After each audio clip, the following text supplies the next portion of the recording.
सिर्फ साड़ी पहनने वाला ससुराल।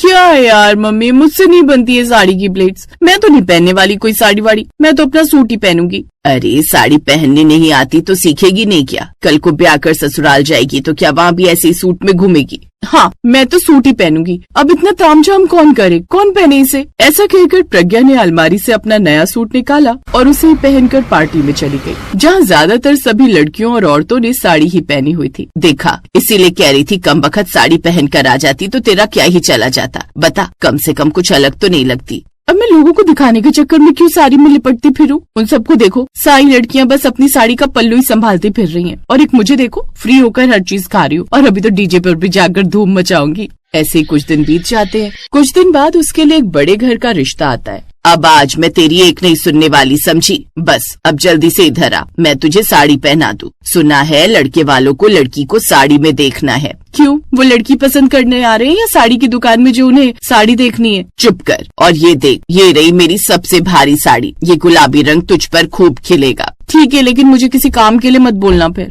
साधना जबरदस्ती उसे अपनी भारी भरकम साड़ी पहना देती है। कुछ देर बाद लड़के वाले आते हैं। प्रज्ञा को साड़ी में देखते ही वो लोग भी उसे झट से पसंद कर लेते हैं और उसे शगुन में 5 साड़ियाँ देकर जाते हैं, जो कि सभी भारी भारी होती हैं। ओ तेरी भैंस की आंख, इतनी भारी साड़ी! लगता है मेरे ससुराल वाले मेरा जनाजा निकाल कर ही मानेंगे। चुप कर, एक तो इतना अच्छा घर मिला है, देखा नहीं कितनी सुंदर सुंदर साड़ियाँ देकर गए हैं, ऊपर से खुद भी कितनी महंगी साड़ी पहन कर आई थी सबकी सब। ऐसा लग रहा है बहुत बड़े शोरूम से ली है। तेरी तो निकल पड़ी प्रज्ञा। मुझे कुछ नहीं पता माँ, मैं तो अपने लिए शादी पर सूट ही बनवाऊंगी। मुझे तो वेस्टर्न कपड़ों और सूट में ही कंफर्टेबल लगता है। इसी तरह शादी की तैयारियां होती हैं और कुछ दिन बाद शादी वाला दिन भी आ जाता है।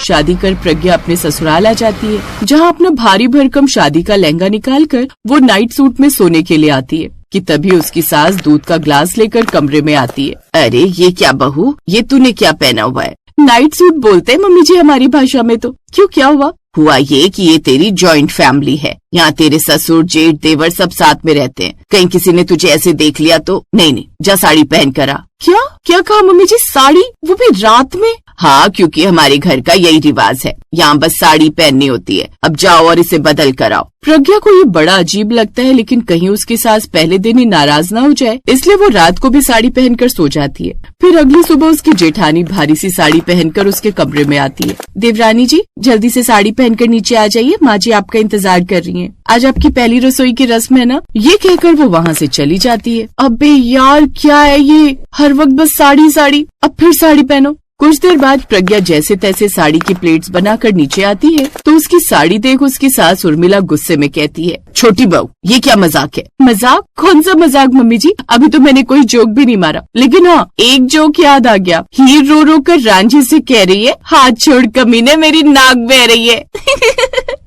है ना मजेदार जोक माँ जी? अच्छा एक और सुनो एक बार। चुप कर, आज तेरी पहली रसोई है, हम यहाँ तेरे जोक सुनने नहीं आए। मेरे कहने का मतलब ये था कि तूने ये कैसी हल्की सी साड़ी पहनी है। इससे भारी साड़ी तो हमारे मोहल्ले में जो सब्जी बेचने आती है वो पहनती है। तू नई बहू है, एक से बढ़कर एक भारी भारी साड़ियाँ दी हैं हमने तुझे। अब जाओ और जाकर कोई भारी साड़ी पहन कर आ। अगर किसी आस पड़ोस वाली ने तुझे ऐसे देख लिया तो हमारी तो नाक ही कट जाएगी। लेकिन माँ जी अभी तो रसोई ही करनी है, कौन देख रहा है? शाम को जब औरतें मुंह दिखाई के लिए आएंगी तब पहन लूंगी। देवरानी जी, माँ जी को गुस्सा मत दिलवाइए, कहा ना कोई भारी सी साड़ी पहन कर आ जाइए। भैंस की आंख, इस साड़ी ने तो आफत कर रखी है मेरी। अगर मुझे उस इंसान का पता चल जाए ना जिसने पहली दफा साड़ी बनाई थी, तो बाय गॉड उस मरे हुए आदमी को जिंदा करके फिर से मार दूं। इतना गुस्सा है उस आदमी के लिए मेरे मन में। अपनी सास के कहने पर वो फिर से साड़ी पहनने चली जाती है और कुछ देर बाद भारी सी साड़ी पहनकर वहाँ आती है, लेकिन इतनी भारी साड़ी की प्लेट्स उससे बन नहीं पा रही थी। वो बार बार प्लेट्स बनाने की कोशिश करती, लेकिन उससे प्लेट्स बनी नहीं। भैंस की पूंछ, आधा घंटा हो गया यूट्यूब से प्लेट्स बनाना सीखते सीखते, लेकिन ये कि बनने का नाम ही नहीं ले रही। ऐसा करते हुए उसे काफी समय हो जाता है। हे भगवान, ये नई बहू ना बड़ी ढीली है। जा बड़ी बहू, जा देख कर आ वो क्या कर रही है। जी माँ जी। अब बड़ी बहू देवरानी के कमरे में जाती है। अरे अरे देवरानी जी, संभल कर, ये क्या कर रही हैं आप? मुझसे नहीं लगती है साड़ी की प्लेट्स। कितनी देर से कोशिश कर रही हूँ लेकिन हो ही नहीं रहा। अच्छा ठीक है, परेशान मत हो, मैं हूँ ना, मैं बना देती हूँ। जेठानी प्रज्ञा की साड़ी की प्लेट्स बनाकर उसे नीचे लेकर लेकर जाती है, जहाँ वो पहली रसोई की रस्म करती है। दरअसल ये मिश्रा परिवार के घर की रस्में थी। यहाँ सबको साड़ी में ही रहना पड़ता है। प्रज्ञा को शादी से पहले जीन्स टॉप सूट यही सब पहनना पसंद था, लेकिन अब साड़ी वाले ससुराल में उसे हर वक्त साड़ी पहननी पड़ती। हे भगवान, मेरा तो इस साड़ी में दम घुट रहा है। ऐसा न हो ये साड़ी पहनकर मैं ऊपर ही निकल जाऊँ। शाम को नई बहू को देखने मोहल्ले की कुछ औरतें आती हैं। प्रज्ञा सबके लिए कोल्ड ड्रिंक लेकर आती है, लेकिन साड़ी में उसका पैर उलझ जाता है और खुद नीचे फिसल जाती है। हे भगवान,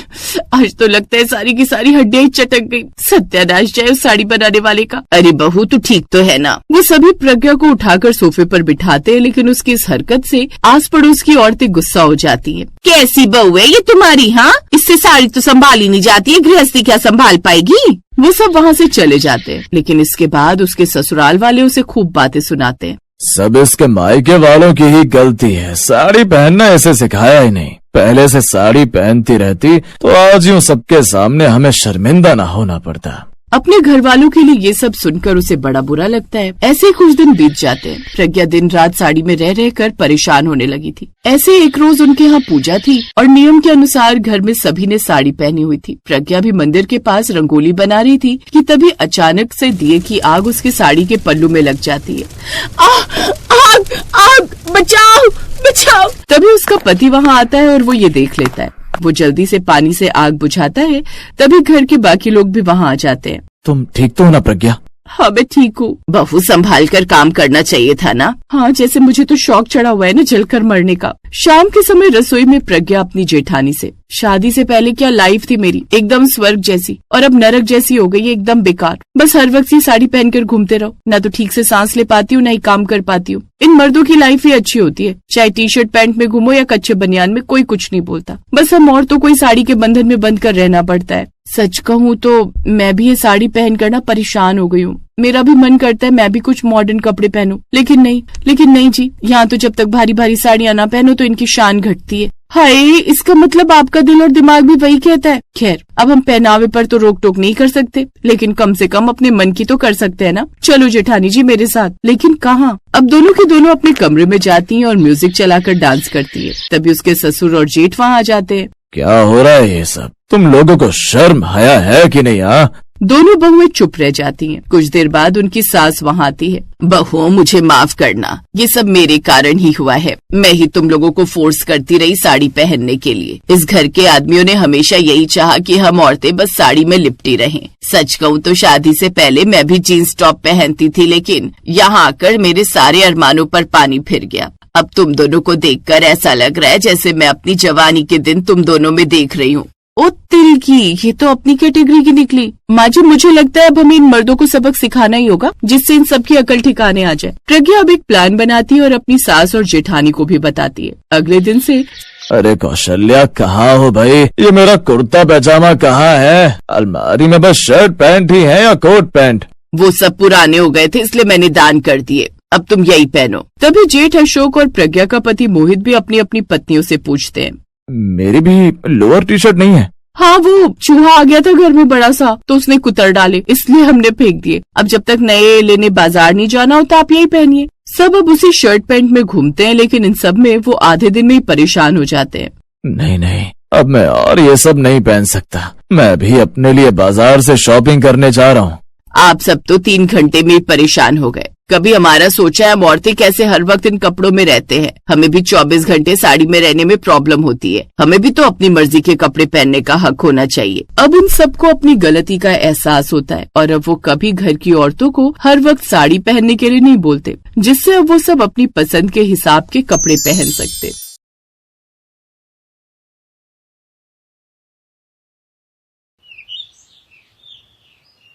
चारू नाम की एक लड़की ट्रेन में बैठकर अपनी बुआ के घर जौनपुर जा रही थी। उसी ट्रेन में बैठा आरव नाम का लड़का उसी के सामने वाली सीट पर बैठा हुआ था। वो काफी देर से चारू को देख रहा था। कुछ देर बाद चारू की नजर भी उस पर गई तो वो भी उसे देखती रही। आंखों ही आंखों में दोनों को पहली मुलाकात में ही एक दूसरे से प्यार हो गया।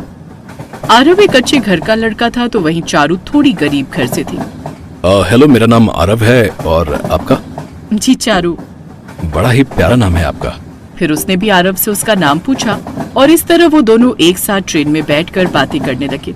तभी चारू का स्टेशन आ गया। अरे देखो ना, बातों बातों में सफर का पता ही नहीं चला। वैसे तुमसे मिलकर अच्छा लगा। क्या आपका नंबर मिल सकता है? जी अच्छा तो मुझे भी लगा आपसे मिलकर, पर मेरे पास फोन नहीं है। अच्छा चलो कोई बात नहीं। आप वापस कब आओगी? मैं उस दिन यही तुम्हारा प्लेटफॉर्म पर इंतजार करूंगा। 2 दिन बाद, परसों सुबह 9 बजे की ट्रेन है मेरी। ये सुनकर चारू अपनी बुआ के घर चली जाती है और 2 दिन बाद जब चारू अपनी बुआ के यहाँ से वापस आती है तो आरव उसे प्लेटफॉर्म पर बैठा हुआ मिलता है। अरे आरव, तुम यहाँ कैसे? बस तुम्हारा इंतजार कर रहा था। देखो तुम्हारे लिए फोन लेकर आया हूं। प्लीज अब बिल्कुल भी इनकार मत करना। पहली बार तुम्हें कोई गिफ्ट दे रहा हूं और यूं समझो कि ये मैं अपने लिए ही कर रहा हूं ताकि मैं तुमसे कनेक्ट रह सकूं। वो उससे फोन ले लेती है। अब वो दोनों डेली पूरे दिन आपस में बात करने लगे। कुछ समय बाद दोनों में प्यार काफी बढ़ गया और कुछ दिन बाद चारू और आरव की शादी हो गई और चारू अपने अमीर ससुराल में आ गई।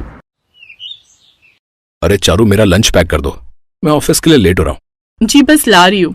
और चारू जल्दी से उसे टिफिन पैक करके देती है, जिसके बाद आरव अपने ऑफिस चला जाता है। वहां जाकर उसे पता चलता है कि उसके ऑफिस में आज शाम को ऑफिशियल पार्टी है, जिसमें उसकी वाइफ को लाने के लिए भी सभी दोस्त उसे फोर्स करते हैं। शाम को घर पर आकर वो इस बारे में चारू से बात करता है। अरे चारू, आज मेरे ऑफिस में ऑफिशियल पार्टी है। यार सब लोग बोल रहे थे कि भाभी को भी लेकर आना, तुमसे मिलने की जिद कर रहे थे। मैं और आपकी ऑफिस की पार्टी में? अरे नहीं बाबा, आप ही चले जाओ। मेरे पास कोई अच्छी ड्रेस भी नहीं है, क्या ही पहनूंगी। अरे कोई भी साड़ी पहन लेना, अब प्लीज मना मत करना। आरव के जिद करने पर अगले दिन चारू साड़ी पहनकर पार्टी में चली जाती है। चारू कहने को तो नई नवेली दुल्हन थी, लेकिन उसकी साड़ी सबसे सस्ती और हल्की थी, जिसे देख सभी लोग उसका मजाक उड़ाने लगे। ओह, तो आप हैं आरव की वाइफ जिसकी आरव इतनी तारीफ करता था। पसंद तो ठीक है, पर ये क्या पहन कर आई हो तुम? पता नहीं था क्या तुम्हें कि मैं कहाँ जा रही हूँ? कम से कम ढंग के कपड़े पहनकर तो आती।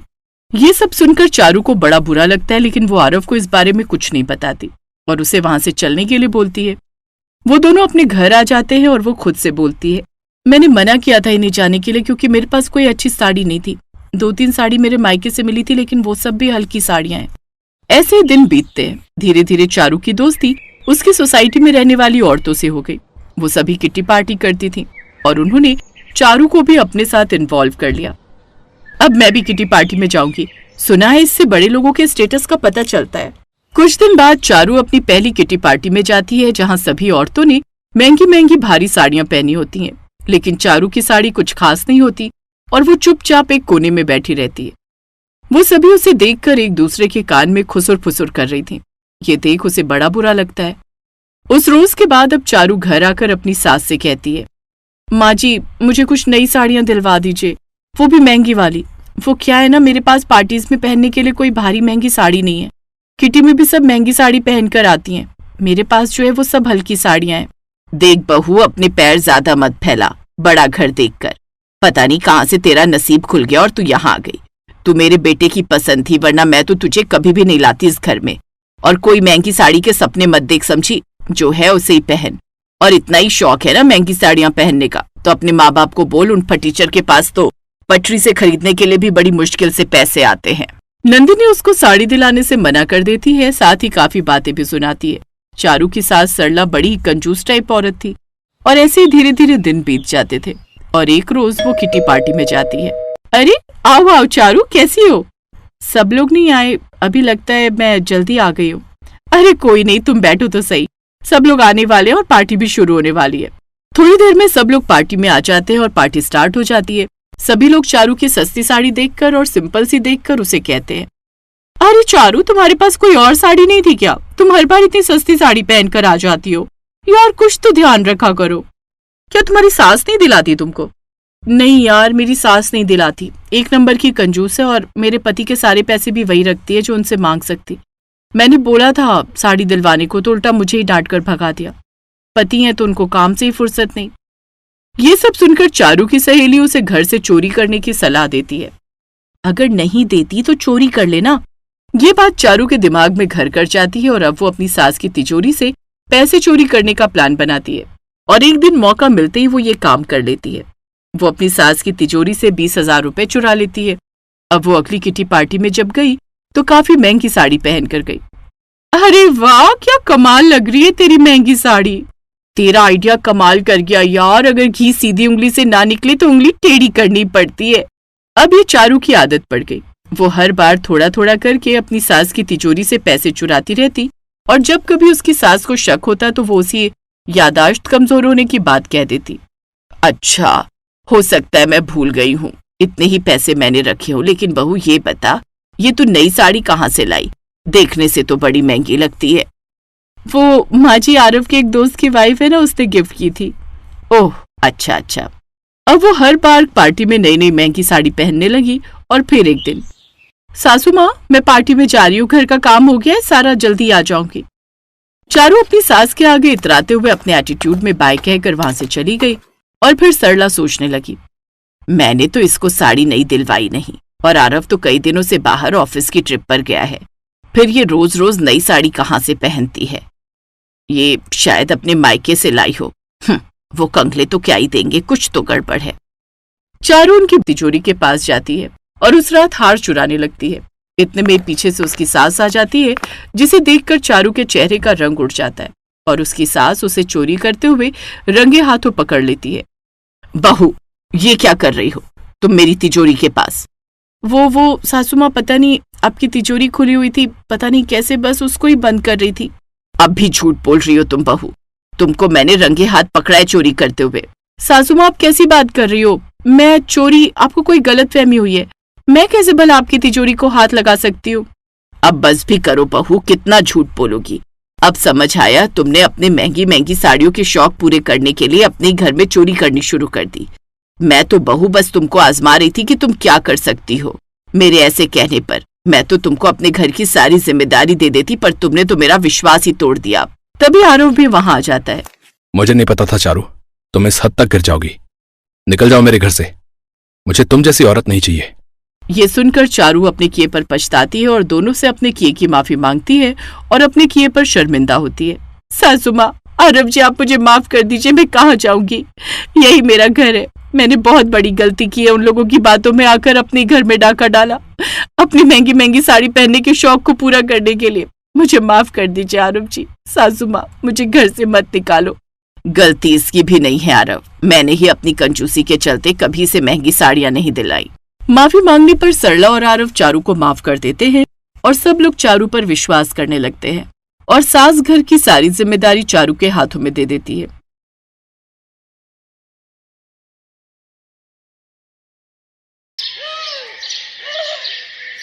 नंदिनी साउथ इंडियन फैमिली से आई थी, इसलिए शादी के बाद अक्सर ही किसी फंक्शन या फिर फेस्टिवल पर वो कांजीवरम साड़ी जरूर पहना करती थी। कुछ भी कहो नंदिनी, तुम्हारी कांजीवरम साड़ी तुम्हारी खूबसूरती में 4 चांद लगा देती है। इसको पहनने के बाद तुम बहुत सुंदर लगती हो। वैसे एक बात तो है, कांजीवरम साड़ियों की अपनी ही पहचान है, जो देखने से अलग ही पता चलती है। थैंक यू मम्मी जी, आप भी पहना करो ना, आप पर भी बहुत सुंदर लगेंगी। ठीक है बहू, पहन लूंगी, कोई फंक्शन आए तो देखती हूँ। तभी नीलम की सहेली सुमन का फोन आ जाता है। नीलम सुमन से बात करने लगी और कुछ देर बाद फोन रखकर वो नंदिनी से बोली, तुम अभी थोड़ी देर पहले कह रही थी ना कि मैं कांजीवरम साड़ी पहन लूं। मौका आ गया है, मेरी सहेली सुमन की बेटी की सगाई है तो उसने फंक्शन में बुलाया है। अच्छा, ये तो बहुत अच्छी बात है मम्मी जी, अब मैं आपके लिए एक सुंदर सी कांजीवरम साड़ी निकाल देती हूँ, आप वही पहन लेना। नंदिनी कमरे में साड़ी देखने चली जाती है। एक बात है नीलम, कुछ भी कहो, हमारी बहू नंदिनी बहुत मिलनसार है। तुम्हारा और नंदिनी का इतना मेलजोल देखकर मुझे बहुत खुशी होती है। नंदिनी बहुत अच्छे स्वभाव की है जी। पहले तो जब आशीष ने बोला था कि लड़की मद्रासी है तो मैं यही सोच रही थी कि वो हमारे परिवार में कैसे जुड़ पाएगी, पर नंदिनी ने मेरी सारी चिंता दूर कर दी।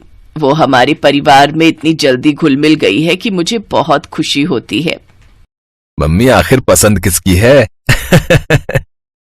नंदिनी अपनी सास के लिए बहुत सुंदर सी कांजीवरम साड़ी निकाल देती है, पर नीलम को साड़ी के साथ का ब्लाउज सिलवाना था, इस वजह से वो नीलम को बाजार ले जाती है।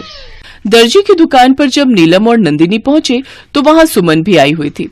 आपस में बातचीत शुरू हो गई। हाँ, सारी तैयारियां तो हो चुकी हैं, बस साड़ी के साथ के ब्लाउज उठाने थे। मेघा एक सहेली के साथ गई हुई है। उसकी रिश्तेदारी में कोई है जो कांजीवरम साड़ियां बेचते हैं, तो मेघा का बहुत मन था कांजीवरम साड़ी पहनने का। उसने सोचा कि वो थोड़ी बहुत साड़ियां खरीद लेगी। पर आंटी जी, असली कांजीवरम साड़ी की पहचान होना बहुत जरूरी है, क्योंकि आजकल बाजार में कांजीवरम साड़ियों की कई नकली कॉपी आने लगी हैं, और जिन्हें इस बात की नॉलेज नहीं होती तो उन्हें दुकानदार महंगे दामों में साड़ियां बेच देते हैं जो कि असली नहीं होती हैं। अब ये नहीं पता कि मेघा असली कांजीवरम खरीद रही है या नकली। ऐसा भी होता है बहू, हमें तो ये बात पता ही नहीं थी, नहीं तो हम तुमसे ही बात कर लेते। कहीं ऐसा ना हो कि मेघा साड़ियां खरीद ले फिर वो वापस भी नहीं लेंगे। एक काम कर, अभी मेघा कहाँ है, एड्रेस पूछ ले, हम दोनों साथ चलते हैं। नंदिनी को तो पहचान है असली कांजीवरम साड़ी की, ये तो देखते ही पहचान लेगी। हाँ, मैं मेघा को फोन करती हूँ और उसको बोल दूंगी कि अभी साड़ी ना खरीदे, वहीं रुके। कुछ देर बाद सुमन नीलम और नंदिनी के साथ उस एड्रेस पर पहुंचती है जहां मेघा गई हुई थी। नंदिनी साड़ियां देखते से ही पहचान जाती है कि ये कांजीवरम साड़ियां नकली हैं। भैया जी, क्यों किसी को फालतू का लूट रहे हैं? ये कांजीवरम साड़ियां नकली हैं। असली कांजीवरम साड़ियां ऐसी नहीं होती जैसी आप मेघा को बेच रहे हैं, और आप असली कांजीवरम साड़ी के दामों पर बेच रहे हैं। ये तो बहुत गलत बात है।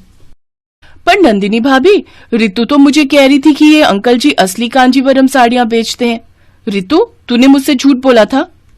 नहीं, मुझे भी इस बारे में कुछ नहीं पता था।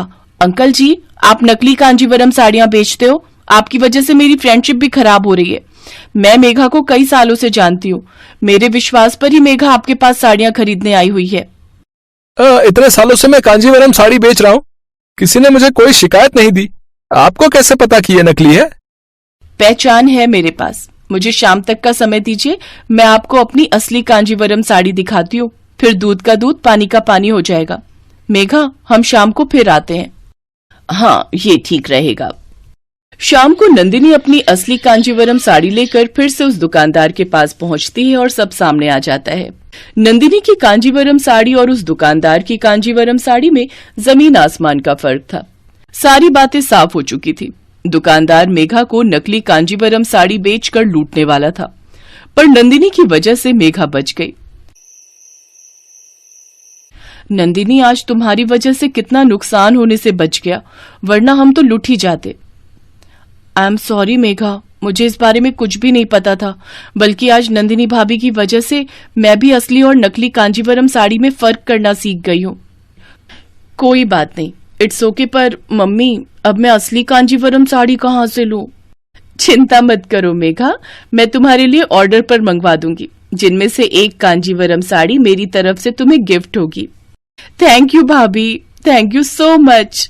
सगाई के फंक्शन में जब सबने कांजीवरम साड़ी पहनी तो उसका लुक बहुत डिफरेंट था। देखते से ही लग रहा था कि असली कांजीवरम साड़ी पहनी है, जिसकी सबने बहुत तारीफ की।